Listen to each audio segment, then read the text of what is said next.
नगरपालिका शिक्षण विभाग ऑनलाईन उपक्रमात आपल्या सर्वांचे स्वागत। मी सरस्वती विनोद बागडे, जय महाराष्ट्र मराठी शाळा क्रमांक 2, चिरागनगर, घाटकोपर पश्चिम, एन विभाग। गुरुवार। आजचा सुविचार आहे, सुसंगती सदा घडो, सुजन वाक्य कानी पडो। बाळांनो, जीवनामध्ये यशस्वी होण्यासाठी उच्च शिक्षणाची गरज असते। त्याचबरोबर प्रत्येक विद्यार्थ्याला संगतीची, सोबतीची गरज असते। नेहमी प्रत्येक विद्यार्थ्यांनी लक्षात ठेवले पाहिजे की जो विद्यार्थी स्वतःला घडवण्याचा प्रयत्न करतो तोच यशस्वी ठरतो। शिक्षणाबरोबर आपल्याला संगतही महत्वाची आहे। संगतीमुळे आपण घडत असतो। म्हणून आपल्या संगतीमध्ये असणारी माणसं, मुले कोणत्या गुणाची आहेत हे प्रत्येकाने पाहिली पाहिजे। बाळांनो, तुम्ही अजून लहान आहात। तुम्हाला जसं घडवावं, ज्या वातावरणात रुळवावं तसं तुम्ही घडता व रुळता। कुठल्या गोष्टीवर विश्वासही ठेवता, परंतु चांगल्या वाईट गोष्टींची पारख करणे हे आपण शिकलं पाहिजे। त्याचबरोबर आपण नेहमी पराक्रमी योद्ध्यांची चरित्र, उदाहरणार्थ छत्रपती शिवाजी महाराज, राणी लक्ष्मीबाई, महाराणा प्रताप यांच्या पराक्रमाच्या कथा वाचल्या पाहिजे। तसंच महात्मा गांधी, डॉक्टर आंबेडकर, नेताजी सुभाषचंद्र बोस, भगतसिंग यांचीही चरित्र वाचली पाहिजे। नेहमी हुशार आणि चांगल्या माणसांची संगत केल्यामुळे आणि त्याचबरोबर चांगले विचार वाचल्याने, चांगली पुस्तके वाचल्याने आपले विचार चांगले बनतात। तसंच कोणत्याही गोष्टीच्या टोकावर जायचं असेल, उच्च शिखर जर गाठायचं असेल तर आपल्याला शिक्षणाचा पाया भक्कम करावाच लागतो। आणि हे करत असताना आजूबाजूचं वातावरण, मित्र मैत्रिणी यांची असणारी सोबत संगत महत्वाची ठरते। जसे तुमचे मित्र मैत्रीण असतात त्यांचा तुमच्यावर प्रभाव पडत असतो, त्या संगतीचा प्रभाव पडत असतो। म्हणून आपण चांगल्या मित्राची किंवा मैत्रिणीची संगत केली पाहिजे, त्याच्याबरोबर मैत्री केली पाहिजे आणि ते करत असताना त्यांच्यापासून चांगल्या गोष्टीही शिकल्या पाहिजे। सुसंगती जीवन हा समृद्ध जीवनाचा पाया आहे। मानवी जीवनात संगतीला महत्वच आहे। ज्यांच्याकडून आपलं चांगलं शिकता येईल अशाचीच आपण मैत्री केली पाहिजे, संगत केली पाहिजे। त्याचबरोबर चांगले ऐका, चांगले वागा, चांगले बघा, वाईटाकडे दुर्लक्ष करा। सुसंगतीशिवाय आयुष्य सुखर होऊ शकत नाही। कुसंगतीमुळे तर आयुष्याचा नाशच होतो।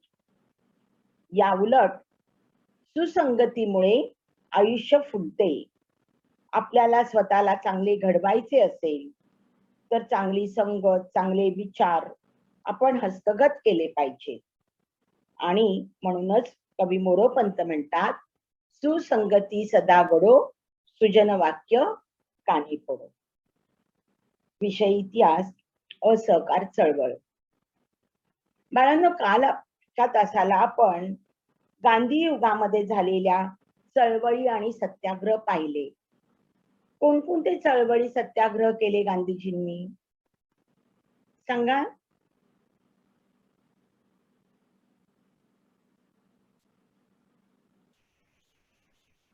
काल पाहिलं आपण की सत्याग्रह केले, चळवळी केल्या।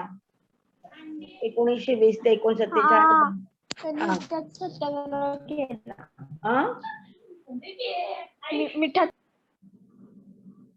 काल पाहिलेले आपण चळवळी, मिठाचा सत्याग्रह के बरोबर आहे, तेही केला त्यांनी। पण काल आपण पाहिले ना, काही सत्याग्रह पाहिले, चळवळी पाहिल्या।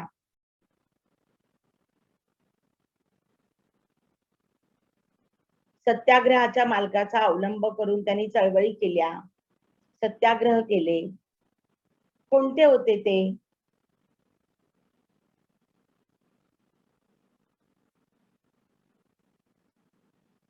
बघा, मी सांगते. चंपा अरण्य सत्याग्रह, खेडा सत्याग्रह, रौलट ऍक्ट विरुद्धचा सत्याग्रह, खिलाफत चळवळ, तसंच अहमदाबाद येथील गिरणी कामगारांचा लढा, या त्यांनी केलेल्या चळवळी आणि सत्याग्रह होते. आजचा आपला उपघटक आहे असहकार चळवळ, स्वराज्य पक्ष, सायमन कमिशन आणि नेहरू अहवाल. यातून निष्पन्न होणारे अध्ययन निष्पत्ती पुढील प्रमाणे. असहकार चळवळीचे स्वरूप परिणाम समजतील. 1919च्या मॉन्टेग्यू चेम्सफोर्ड कायद्याचे परिणाम समजेल. 1929च्या लाहोर अधिवेशनाचे महत्व समजतील. स्वराज्य पक्षाचे कार्य समजेल. देशभक्ताची माहिती व चित्रे आंतरजालच्या साहाय्याने मिळवतील, संग्रह करतील. नेहरू अहवालातील प्रस्ताव समजतील. काल आपण पाहिलं की रौलट ऍक्ट, जालियनवाला हत्याकांड, खिलाफत चळवळ, तसंच देशामध्ये इंग्रज सरकारने चालवलेलं दडपशाहीचं सत्र, या कारणामुळे भारतीय जनतेमध्ये असंतोष निर्माण झाला होता. देशातील वातावरण पूर्णतः इंग्रजांच्या विरोधात गेलं होतं. भारतातील ब्रिटिश शासन हे भारताच्या सहकार्यावर अवलंबून आहे आणि आपण भारतीयांनी जर ब्रिटिश शासनाशी संपूर्ण असहकार पुकारला तर ब्रिटिश शासन कोसळेल, या उद्देशाने महात्मा गांधी यांनी असहकार चळवळ सुरू केली व जनतेला या असहकार चळवळीमध्ये भाग घेण्याचं आव्हान केलं. असहकार चळवळ इसवी सन 1920 मध्ये राष्ट्रीय सभेचं अधिवेशन नागपूर येथे भरलेलं होतं आणि या अधिवेशनामध्ये चित्तरंजन दास यांनी मांडलेल्या असहकार चळवळीच्या ठरावाला मंजुरी देण्यात आली.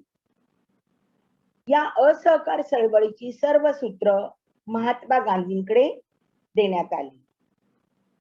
यामध्ये असं ठरलं की हिंदी जनतेने असहकार करायचा, तर त्यासाठी आपल्याला असहकार चळवळीतील मुद्दे समजून घ्यावे लागतील. त्या चळवळीचा कार्यक्रम काय होता तो पाहणं आवश्यक आहे. तर यानुसार असं ठरवलं गेलं की ब्रिटिश सरकारने दिलेल्या पदव्या, सन्मान, अधिकार पदे यांचा त्याग करायचा. सरकारी समारंभावरती बहिष्कार टाकायचा की जिथे सरकारी कार्यक्रम असेल तिथे जायचं नाही. स्वदेशी मालाचा स्वीकार आणि परदेशी मालावर बहिष्कार. भारतात तयार झालेल्याच मालाचा स्वीकार करायचा. ब्रिटिश सरकारकडून आलेल्या मालावरती बहिष्कार टाकायचा. कायदे मंडळांच्या निवडणुकीवरती बहिष्कार टाकणे, तसंच सरकारी शाळा, महाविद्यालयावर बहिष्कार टाकून राष्ट्रीय शाळा व महाविद्यालय, विद्यापीठे यांची स्थापना करणे. म्हणजे ब्रिटिश सरकारने जी शाळा कॉलेज चालू केली होती तिथे जायचं नाही. हिंदी माणसाने मेसोपोटेमियात नोकरीसाठी जाऊ नये. तसंच शासकीय न्यायालय, कार्यालय यावर बहिष्कार टाकायचा, असा हा असहकार चळवळीचा कार्यक्रम होता. आता असहकार चळवळीची वाटचाल कशी झाली पुढे, तर महात्मा गांधींनी सुरू केलेल्या असहकार चळवळीने विधायक आणि नकारात्मक स्वरूपाची कामं राबवली. विधायक कामामध्ये म्हणजे होकारार्थी गोष्टी होत्या, त्याच्यामध्ये पॉझिटिव्ह होतं. त्याच्यामध्ये स्वदेशीचा पुरस्कार करायचा, तसंच स्वदेशी उद्योगधंद्यांना उत्तेजन द्यायचं, सूतकताई करायची, खादीचा वापर करायचा, हिंदू मुस्लिम ऐक्य निर्माण करायचं, समाजामध्ये असणारी अस्पृश्यता नष्ट करायची, तसंच लोकमान्य टिळकांच्या स्मरणार्थ 1 कोटी रुपयाचा फंड गोळा करणे, हेही कार्य केलं गेलं. अगदी अल्पावधीतच उद्दिष्टापेक्षा जादा फंड गोळा झाला होता. त्याचबरोबर 20 लाख चरखे कताई करू लागले होते. अस्पृश्यता निवारण होऊ लागलं होतं काही प्रमाणात. हिंदू मुस्लिम ऐक्य याबाबतच्या प्रचाराने जोर धरला आणि यामुळे काय झालं तर या विधायक कामामुळे ग्रामीण भागामध्ये राष्ट्रीय चळवळ व्यापक बनली, तिची व्याप्ती वाढली. पुढचं आहे नकारात्मक कार्य. नकारात्मक कार्यामध्ये परदेशी मालावर बहिष्कार टाकणे, कायदे मंडळावर बहिष्कार, सरकारचे जे कोर्ट कचेऱ्या यांच्यावर बहिष्कार, सरकारने काढलेल्या शाळा कॉलेजवर बहिष्कार टाकून राष्ट्रीय शाळांमध्ये मुलांना शिक्षण देणे, सरकारने दिलेल्या पदव्या सन्मान परत केले. उदाहरणार्थ महात्मा गांधी यांनी कैसर ही हिंद, रवींद्रनाथ टागोर यांचा सर हा किताब, नेताजी सुभाष चंद्र बोस यांचा ICS इत्यादी पदव्यांचा त्यांनी त्याग केला. अनेकांनी सरकारी नोकऱ्या सोडल्या, वकिली सोडली.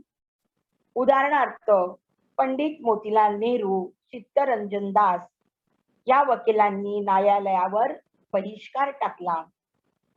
सरदार वल्लभभाई पटेल, डॉक्टर राजेंद्र प्रसाद, लाला लजपत राय इत्यादी नेत्यांनी वकिली सोडली आणि असहकार चळवळीमध्ये सहभाग घेतला. सरकारी जी ब्रिटिश सरकारची शाळा कॉलेजमधून मुलांना काढून राष्ट्रीय शिक्षण देणाऱ्या शाळा कॉलेजमध्ये मुलांना टाकलं गेलं. अशा प्रकारची ही असहकार चळवळीची वाटचाल होती. असहकार चळवळीची व्याप्ती वाढलेली होती आणि अशा चळवळीचा कार्यक्रम होता. प्रिन्स ऑफ वेल्स बहिष्कार. भारतामध्ये लोकांमध्ये असंतोष निर्माण झाला होता आणि तो कमी करण्यासाठी ब्रिटिश राजपुत्र प्रिन्स ऑफ वेल्स हे 17 नोव्हेंबर 1921 ला मुंबईत आले. राजपुत्राचं जंगी स्वागत व्हावं असं सरकारला वाटत होतं, परंतु काँग्रेसने त्यांच्या भेटीवरती बहिष्कार टाकला. जेव्हा प्रिन्स ऑफ वेल्स मुंबईत आले त्या दिवशी हरताळ पाळण्यात आला आणि उलट त्याच दिवशी चौपाटीवर गांधीजींची सभा झाली. त्यामध्ये गोळीबार केला गेला आणि अनेक जण मृत्युमुखी पडले. सरकारने राष्ट्रीय सभा ही बेकायदा ठरवली.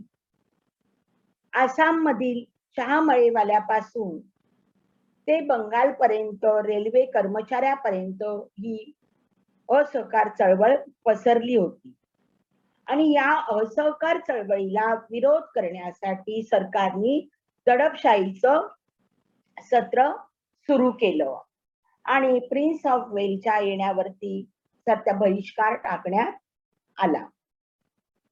चौरी चौरा दुर्घटना. चौरी चौरा हे उत्तर प्रदेशातील गोरखपूर जिल्ह्यातील एक गाव. डिसेंबर 1922 मध्ये अहमदाबाद मध्ये राष्ट्रीय सभेचं अधिवेशन झालं. 40,000 कार्यकर्ते तुरुंगात असताना असहकार चळवळ चालू ठेवण्याचा निर्णय घेण्यात आला. 5 फेब्रुवारी 1922 रोजी उत्तर प्रदेश मधील गोरखपूर जिल्ह्यातील चौरी चौरा या गावी शांततेपूर्ण मिरवणुकीवरती पोलिसांनी गोळीबार केला. त्यामुळे संतप्त झालेल्या जमावाने पोलीस चौकीला आग लावली. त्यात 22 पोलीस ठार झाले. या घटनेने गांधीजी व्यथित झाले. चळवळ हिंसक बनत चालली होती आणि म्हणून गांधीजींनी ही असहकार चळवळ स्थगित केली. का तर चौरी चौरा या ठिकाणी हे चाललेलं होतं असहकार चळवळ, पण लोकांवरती ब्रिटिश सरकारने गोळीबार केला. ते म्हणे लोक चिडून उठले आणि आणि हिंसक स्वरूपामध्ये त्याचं रूपांतर झालं. या चौरी चौरा या ठिकाणी घडलेल्या घटनेमुळे गांधीजींनी असहकार चळवळ थांबवली. गांधीजींनी मार्च 1922 साली सुरू केलेल्या यंग इंडिया साप्ताहिक पत्रिकेत त्यांनी राजद्रोही लेख लिहिले असा त्यांच्यावरती आरोप करण्यात आला आणि खटला भरला गेला. त्यासाठी अहमदाबाद येथे स्पेशल न्यायालय स्थापन करण्यात आलं. महात्मा गांधींना 6 वर्ष शिक्षा झाली, परंतु महात्मा गांधी कैदेत असताना त्यांची तब्येत अचानक बिघडली आणि या कारणास्तव त्यांची इसवी सन 1924 ला सुटका करण्यात आली आणि काही दिवस महात्मा गांधी राजकारणापासून दूर राहिले.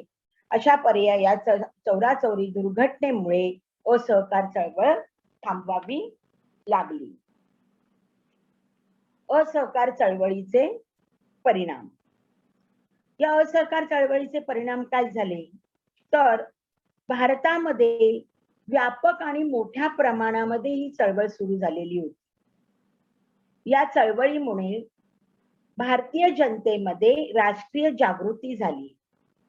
यामध्ये शेतकरी, सामान्य जनता, वकील, कामगार, विद्यार्थी यांचा सहभाग होता आणि खऱ्या अर्थाने हे जन आंदोलन होते. सत्य आणि अहिंसा या मार्गाने सुरू केलेली चळवळ समाजातील तळागाळातील सर्व घटकांपर्यंत जाऊन पोचली. विदेशी वस्तूंचा बहिष्कार केल्यामुळे, विदेशी वस्तूंवर बहिष्कार टाकल्यामुळे स्वदेशी व्यापाराला चालना मिळाली. राष्ट्रीय शिक्षण संस्थांना उत्तेजन मिळाले. त्यामुळे बिहार विद्यापीठ, टिळक विद्यापीठ पुणे यासारख्या शैक्षणिक संस्था उदयाला आल्या. काँग्रेसची जी ध्येय धोरणं होती यामध्ये बदल झाला.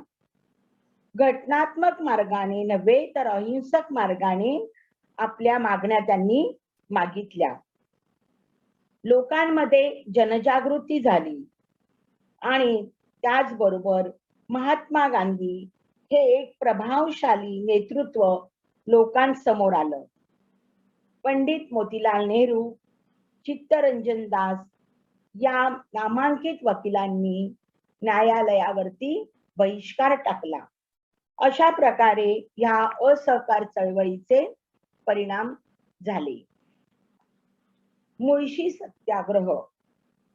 असहकार चळवळीच्याच काळामध्ये पुणे जिल्ह्यातील मुळशी तालुक्यातील शेतकऱ्यांनी शासनाविरुद्ध सत्याग्रह केला.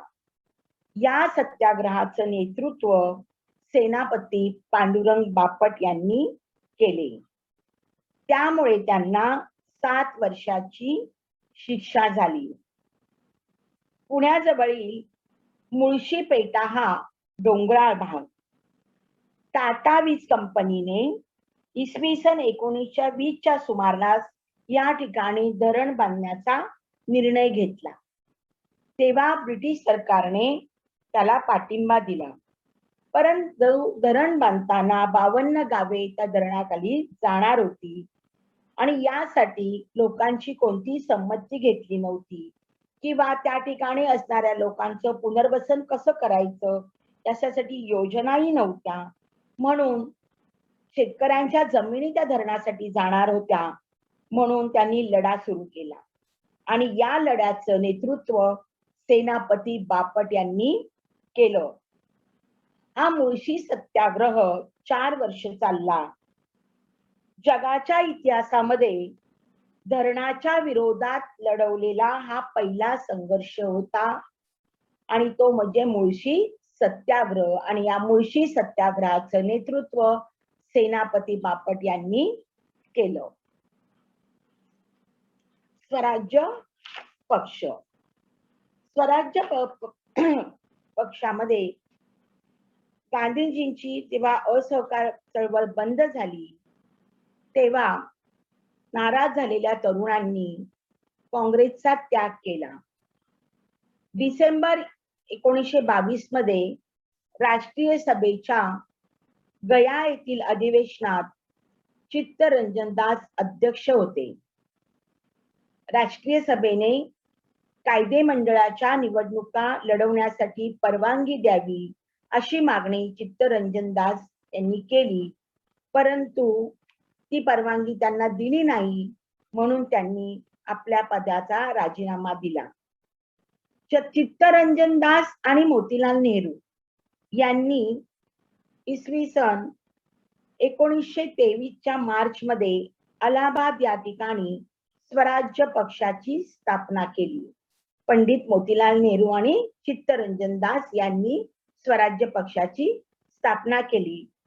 या स्वराज्य पक्षाचे अध्यक्ष चित्तरंजन दास आणि त्याचे कार्यवाहक होते पंडित मोतीलाल नेहरू. या याचा स्वराज्य पक्षाचा उद्देश काय होता तो पहिले समजून घ्यावा लागेल आपल्याला. तर त्याचा उद्देश असा होता की निवडणुका लढवून कायदे मंडळामध्ये प्रवेश मिळवायचा आणि जनतेच्या प्रश्नावरून सरकारची अडवणूक करायची, आपली मतं तिथे मांडायची. तसंच आपल्या मताचा प्रसार करून असहकार चळवळीमुळे लोकांच्या मनामध्ये जे गैरसमज दूर झालेले आहेत ते दूर करून निवडणुका लढवायच्या आणि कायदे मंडळामध्ये सभासत्व मिळवायचे.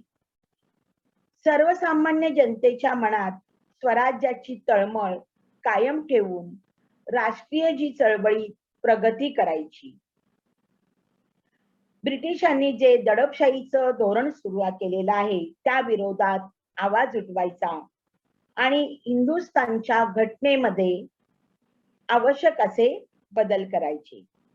त्याचबरोबर देशातील हिंदू मुसलमानमध्ये ऐक्याची भावना निर्माण करायची. ब्रिटिश शासनाची हिंदुस्थानाबाबत असलेली जी भूमिका आहे ती बदलून कल्याणकारी राज्य स्थापन करणे हे ध्येय. स्वराज्य पक्षाचे कायदे मंडळातील कार्य किंवा कामे. इसवी सन 1923च्या निवडणुकीत मध्यवर्ती व प्रांतिक कायदे मंडळावर स्वराज्य पक्षाचे उमेदवार निवडून आले. त्यामध्ये मोतीलाल नेहरू, मदन मोहन मालवीय, लाला लजपत राय, नची केळकर यांचा समावेश होता. देशातील राजकीय चळवळ थंडावली तेव्हा कायदे मंडळातील लढाई स्वराज्य पक्षाने सुरू केली. कायदे मंडळात सरकारच्या अन्यायकारक धोरणाला प्रखर विरोध या स्वराज्य पक्षाने केला. भारतामध्ये भावी काळामध्ये जबाबदार राज्य पद्धती द्यावी अशी मागणी केली. त्याचबरोबर भारतीयांचे प्रश्न सोडवण्यासाठी गोलमेज परिषद बोलवली. राजकीय कैद्यांना मुक्त करावे. इसवी सन 1923च्या कायदे मंडळाच्या निवडणुकीत स्वराज्य पक्षाला 45 जागांवरती विजय मिळाला आणि हा पक्ष स्वराज्य पक्ष कायदे मंडळातील सर्वात मोठा पक्ष ठरला. 1919चा मॉन्टेग्यू चेम्सफोर्ड कायदा. हा जो मॉन्टेग्यू चेम्सफोर्ड या नावाने 1919चा कायदा ओळखला जातो. मॉन्टेग्यू हे भारत मंत्री तर चेम्सफोर्ड हे व्हाईसराय होते. या कायद्या अन्वये भारतात मंत्र्याचा पगार ब्रिटनच्या तिजोरीतून द्यावा असं ठरलं. भारत मंत्र्याला मदत करण्यासाठी 2 मदतनीस म्हणून मंत्री नेमले. ब्रिटिशांच्या आयात मालावर संरक्षक जकात बसवली. केंद्रीय जे कायदे मंडळ होते ते द्विगृही केले, कनिष्ठ सभा व वरिष्ठ सभा. 1919च्या या मॉन्टेग्यू चेम्सफोर्ड कायद्याने मुस्लिमांबरोबर शीख, युरोपीय यांना देखील स्वतंत्र मतदारसंघ दिला. मतदानाचा अधिकार मात्र मर्यादित ठेवण्यात आला. उदाहरणार्थ, वार्षिक उत्पन्न ज्याचं 10,000 असेल आणि जो आयकर इन्कम टॅक्स भरत असेल त्यांनाच मतदानाचा हक्क दिला गेला. त्याचबरोबर किमान 750 रुपये वार्षिक भूमिकर देणारी व्यक्ती मतदानास पात्र होती. या सर्व तरतुदी ह्या 1919च्या मॉन्टेग्यू चेम्सफोर्ड कायद्यामध्ये होत्या. सायमन कमिशन 1919च्या मॉन्टेग्यू चेम्सफोर्ड कायद्याने दिलेल्या सुधारणा या असमाधानकारक होत्या. त्यामुळे भारतीय जनतेमध्ये असंतोष अजून पसरला आणि मॉन्टेग्यू चेम्सफोर्ड कायद्यामध्ये पाहणी करण्यासाठी आणि पुढची काय करायची हे ठरवण्यासाठी 10 वर्षानंतर एका शासकीय आयोगाची नियुक्ती करण्याची तरतूद या मॉन्टेग्यू चेम्सफोर्ड कायद्यामध्ये होती. परंतु 2 वर्ष अगोदरच आयोग नेमण्यात आला आणि तशी घोषणा ब्रिटिश पंतप्रधान बॉल्डविन यांनी 8 नोव्हेंबर 1927 रोजी केली. या आयोगाचे अध्यक्षपद सर जॉन सायमन यांना या लिबरल पक्षाच्या नेत्याला दिलं. या सायमन कमिशन मध्ये 7 सदस्य होते, परंतु यामध्ये एकही भारतीय प्रतिनिधी नव्हता. म्हणून भारतातील राजकीय पक्षांनी सायमन कमिशन वरती बहिष्कार टाकण्याचा निर्णय घेतला. सायमन कमिशनचं पॉंडिचेरी येथे 3 फेब्रुवारीला आगमन झालं. तेव्हा काळे झेंडे दाखवून त्यांचं भारतीयांनी स्वागत केलं. सायमन कमिशनने भारतातील ज्या प्रमुख शहरांना भेट दिली त्या ठिकाणी लोकांनी त्यांना विरोध केला. 30 ऑक्टोबर 1928 रोजी लाहोर येथे सायमन कमिशनचं आगमन झाल्यावर लाला लजपतराय यांच्या नेतृत्वाखाली सायमन कमिशनला काळे झेंडे दाखवून विरोध करण्यात आला. सायमन गो बॅक, सायमन परत जा अशा घोषणा देऊन प्रखर विरोध केला गेला. त्यावेळी सॉन्डर्स या पोलीस अधिकाऱ्याने लालाजीच्या छातीवरती प्रहार केला. लाला लजपतराय जखमी झाले आणि त्याच दिवशी संध्याकाळी सरकारच्या निषेधाची सभा झाली आणि त्यात लालाजी म्हणाले की लाठीच्या प्रत्येक आघाताबरोबर ब्रिटिश साम्राज्याच्या शवपेटीवर एक एक खिळा ठोकला जात आहे असं म्हटलं त्यांनी आणि काही दिवसातच त्यांचं निधन झालं. मुंबईमध्ये जेव्हा सायमन कमिशनचं आगमन झालं तेव्हा डांगे आणि मिरजकर यांच्या नेतृत्वाखाली 50,000 कामगारांचा मोर्चा काढला गेला. पोलिसांनी या मोर्चावरही गोळीबार केला. 28 नोव्हेंबर 1928 रोजी लखनौच्या तालुकादारांनी कैसर बाग येथे सायमनचे स्वागत करण्यासाठी एक समारंभ आयोजित केला होता. या समारंभामध्ये मुस्लिम लीगचे प्रमुख नेते चौधरी खलीकुज्मा यांनी सायमन गो बॅक लिहिलेले पतंग व फुगे आकाशामध्ये उडवले आणि आपला तीव्र निषेध या सायमन कमिशनला नोंदवला.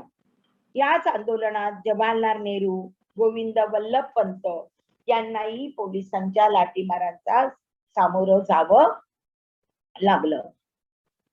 नेहरू अहवाल राष्ट्रीय सभेने सायमन कमिशनवर बहिष्कार घातल्याने राजकीय पक्षांना मान्य असलेली राज्यघटना तयार करून दाखवावी असं आव्हान लॉर्ड बर्कनेट या भारतीय नेत्यांना दिलं. परंतु भारतातील नेते एकमताने राज्यघटना तयार करू शकत नाही अशी टीका या भारत मंत्र्यांनी केली आणि हे आव्हान स्वीकारून सर्वपक्षीय समितीची स्थापना करण्यात आली आणि या सर्वपक्षीय समितीचे अध्यक्ष होते पंडित मोतीलाल नेहरू. नेहरू समितीने आपला अहवाल 28 ऑगस्ट 1928 रोजी लखनौ येथे भरलेल्या सर्वपक्षीय परिषदेमध्ये सादर केला आणि याच अहवालाला नेहरू अहवाल म्हणून ओळखलं जातं. आता या नेहरू अहवालामध्ये कोणकोणत्या तरतुदी होत्या? त्यातली सर्वात महत्वाची तरतूद ही होती की भारताला वसाहतीचे स्वराज्य देण्यात यावे. महत्वाची तरतूद होती की भारताला वसाहतीचे स्वराज्य देण्यात यावे, प्रौढ मतदान पद्धती लागू करावी, भारतीयांना मूलभूत हक्क द्यावेत, भाषावार प्रांतरचना करावी, निधर्मी राज्याची स्थापना करण्यात यावी, केंद्रात जबाबदार असणारी राज्य पद्धती सुरू करून वसाहतीच्या स्वराज्याची योजना 1 वर्षात जर पूर्ण नाही झाली तर कायदेभंग सुरू करू. ज्या काही संघटना आहेत त्या संघटनांनी स्वातंत्र्याचा पुरस्कार करावा. भारताला साम्राज्य अंतर्गत स्वराज्य लगेच मिळावे. तदनंतर स्वतंत्र हेच भारताचे ध्येय राहील. 1929 अखेरपर्यंत सरकारने नेहरू अहवाल स्वीकारला नाही तर सविनीय कायदेभंगाचा लढा सुरू करू असं सांगण्यात आलं. आणि आता या नेहरू अहवालातील महत्वाचं उद्दिष्ट हे होतं की भारताला वसाहतीचे स्वराज्य देण्यात यावं. 1929 चे लाहोर अधिवेशन. इसवी सन 1929 मध्ये लाहोर येथे भरलेल्या राष्ट्रीय सभेच्या अधिवेशनाचे अध्यक्ष होते पंडित जवाहरलाल नेहरू. पंडित जवाहरलाल नेहरू आणि सुभाषचंद्र बोस यांनी संपूर्ण स्वराज्याची मागणी केली होती आणि लाहोर अधिवेशनात एक ठराव मंजूर करण्यात आला की ज्यामध्ये संपूर्ण स्वराज्याची मागणी करण्यात आली होती. आणि लाहोर अधिवेशन म्हणजे संपूर्ण स्वराज्याची मागणी करणार हे अधिवेशन होतं आणि या अधिवेशनाचे अध्यक्ष होते पंडित जवाहरलाल नेहरू. मग या अधिवेशनामध्ये की वसाहतीचे स्वराज्य जे ठरलं अगोदर नेहरू अहवालातलं होतं तर त्याचा त्याग करायचा आणि भारताला संपूर्ण स्वातंत्र्य हवंय हेच राष्ट्रीय चळवळीचं ध्येय बनलं. 26 जानेवारी हा दिवस स्वातंत्र्य दिन म्हणून पाळण्यात यावा असं ठरवण्यात आलं. 31 डिसेंबर 1929 रोजी रावी नदीच्या किनाऱ्यावर पंडित जवाहरलाल नेहरू यांनी तिरंगा फडकवला. अशा प्रकारे 1929 मध्ये लाहोर अधिवेशन झालं. आपण आज असहकार चळवळीचा दुसरा भाग त्यातला पाहिला. त्यामध्ये आपण नेहरू अहवाल, स्वराज्य पक्ष, असहकार चळवळ, चेम्सफोर्ड कायदा या सगळ्या घटना पाहिला आणि त्याचे परिणाम याचा अभ्यास आपण या ठिकाणी केला. त्या मूल्यमापन वाचा एकेकाने.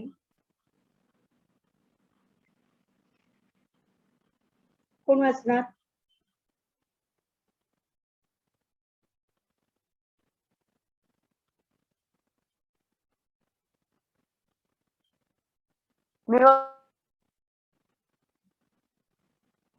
वाचा.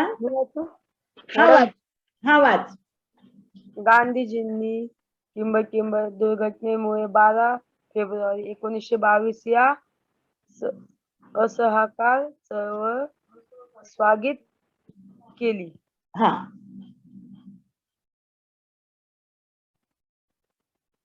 पर्याय. टीचर मी सांगू? हा सांग. 1 जालियनवाला बाग, 2 खेडा, 3 चौरी चौरा, 4 ताराबंदी. योग्य उत्तर आहे 3 चौरा चौरी. बरोबर. चौरी चौरा या दुर्घटनेमुळे असहकार चळवळ महात्मा गांधींनी स्थगित केली. दुसरं.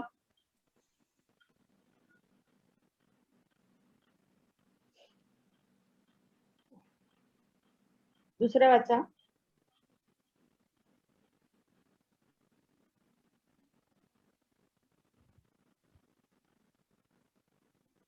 गायत्री नाही आली आज.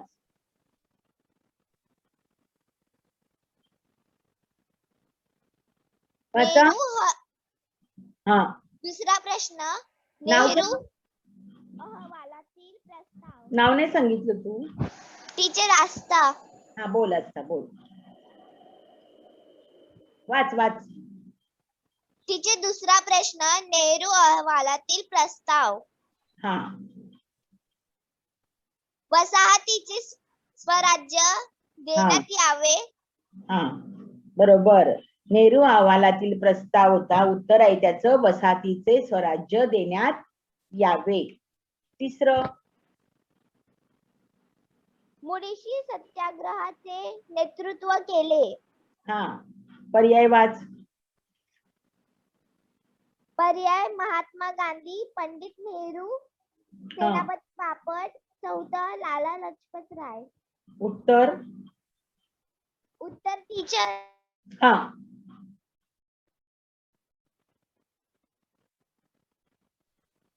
टीचर मी सांगू ऋषिकेश. हा सांग. 3 मुळशी सत्याग्रहाचे नेतृत्व केले. 1 महात्मा गांधी, 2 पंडित नेहरू, 3 सेनापती बापट, 4 लाला लजपत राय. योग्य उत्तर आहे सेनापती बापट. शाबास. मुळशी सत्याग्रहाचं नेतृत्व सेनापती बापट यांनी केलं. पुढचा चौथा प्रश्न.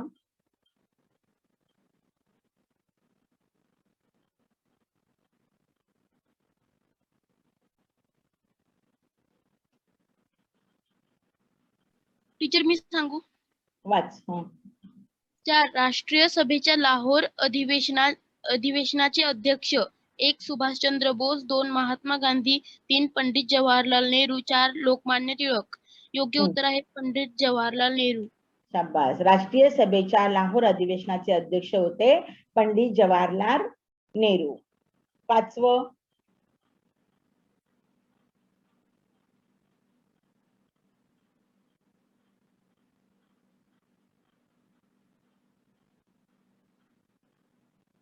वाचा.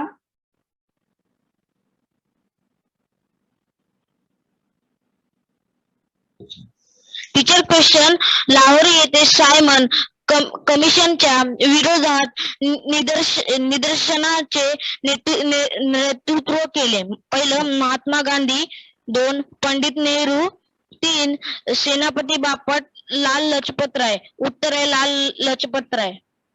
लाहोर येथील सायमन कमिशनच्या विरोधात निदर्शन केलं ते लाला लजपत राय. आता गृहपाठ. कारणे लिहा. राष्ट्रीय सभेचे अधिवेशन ऐतिहासिक ठरले.